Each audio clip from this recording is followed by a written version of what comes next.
محترم وطنوالو سلامونه نیکی هیلې.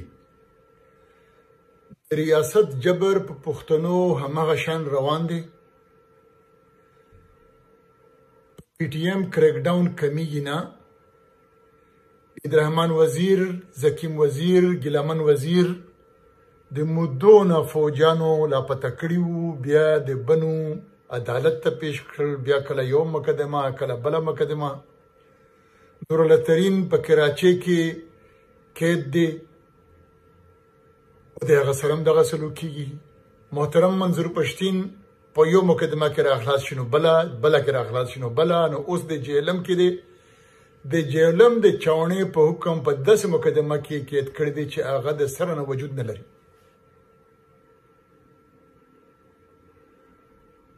په دغه دوران کې دغه کتل دی چې دا اوس پی ټی ایم کې کریک ډاون زما په خیال بنیادی ځکه دی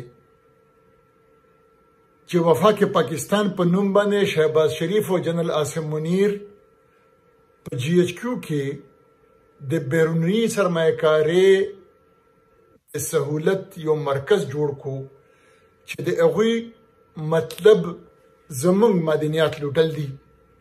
نو ځکه په پی ټی ایم گزار ضروری دی، ځکه چې پی ټی ایم واحد مزاحمتي تحریک دی.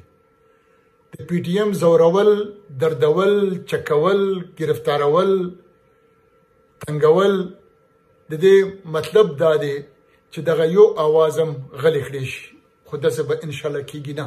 جبر چې څومره زیاتېږي، تعبیر دومره کمزوریږي او مجبور هم دومره په اولس کې مقبولیږي. دې ته خفه نه یو، خو نه، دا جبر باید چې ټول وطنوال په نظر کې ساتي. همدغه دوران کې د چمن پرلت 3 میاشتې کېدونکې دي، خو ریاست هیڅ چرت نه خرابوي. په محسن داوړ باندې ځاني مرګي حمله وشوه، خو له بده مرغه د سیاسي ډلو نه هغه غبرګون رانغی. انتخابات یعنی ټاکنې را روانې دي. زمونږ ارمان او خواهش به دی چې په کام مین خلک اسمبلو ته لاړ شي، خو په کام مینو خلکو دا ذمہواري جوړیږي چې د ولس د ګوګل اواز شي، د هغوی د درد او تکلیف ترجمان شي. باید چې سیاسي ډلې د پښتون نسل کشي خبره وکړي، د دې غندنه وکړي، د پښتون پروفایلینګ خبره وکړي، د پښتون د وسایلو د لوټمار خبره وکړي. باید چې د چمن پرلت او د مرسته وکړي، د محسن داوړ باندې ځاني مرګي حملې باید موږ ټول مخالفت وکړو. دا څنګه موږ ګڼلی شو چې په موږ باندې به دا نمبر نه راځي؟ څوک دا ویلی شي؟ دا دومره قاتله خاموشي به په خپله تاوان ورکوي.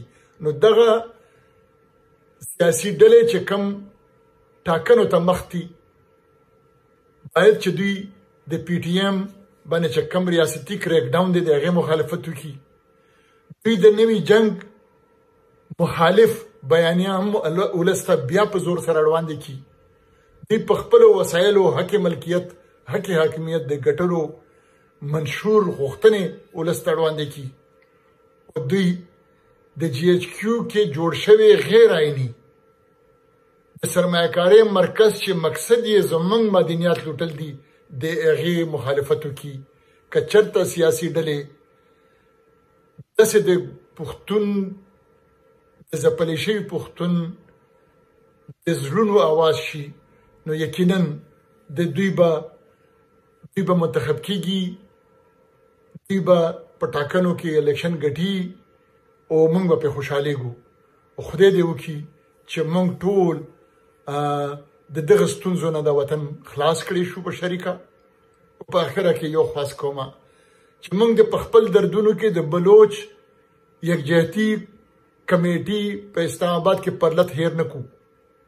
د دوی درد زموږ په شان دی، دواړه یو قسم مار خوړلی یو. باید موږ د خپل وس مطابق د دوی مرسته وکړو. که نور هیڅ نشو کولی، نو دا هیشټیګ خو دې ووایو، بار بار ولیکو چې I stand with بلوچ مارچ. ډېره مننه، خوشاله اوسئ.